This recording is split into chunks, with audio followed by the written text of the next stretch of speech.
L'histoire se répète toujours. Vous vous rappelez dans les années 30, qu'est-ce qui se disait?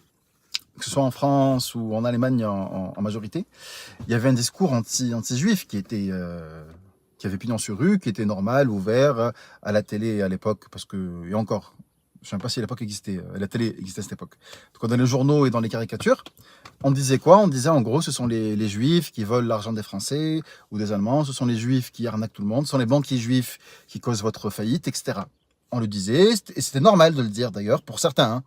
Donc on avait compris que c'est pas bien ce qu'il raconte, que c'est hors la loi, etc. Mais à l'époque, la loi n'est pas la même. Et il y avait un discours comme ça, très très raciste, qui se répandait, et qui a abouti à vous savez quoi. C'était les 1930, ça a démarré à peu près. Aujourd'hui, on est quasiment en 2030. Vous voyez que l'histoire se répète 100 ans après, ça revient, ça revient. Vous remplacez juste les juifs par les Arabes, même s'il y a toujours du racisme anti-juif aujourd'hui, l'antisémitisme, mais il y a surtout du racisme, et beaucoup de racisme anti-arabe, noir, tout ce qui vient d'Afrique plus ou moins, et de la région musulmane. D'accord?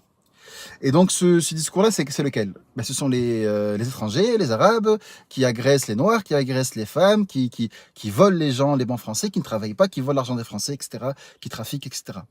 C'est la même chose, c'est juste qu'on a remplacé entre guillemets, l'activité et le peuple. Mais on refait la même mécanique. Se retrouve aujourd'hui contre une autre communauté. Et pour revenir au cas de Thaïs Descuffon, qu'est-ce qu'elle a dit? Elle a dit ce sont les Arabes, les Noirs et les musulmans qui agressent les femmes. C'est ça le vrai problème. Tout le reste, c'est juste du blablabla. C'est ce qu'elle a dit.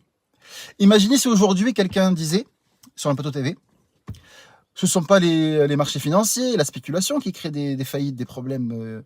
On sait très bien que ce sont les banquiers juifs. Ben, la personne serait forcément, à juste titre, bannie des plateaux TV, elle aurait une sanction, sûrement de la prison, je pense, ferme, d'accord, ou au minimum à sursis.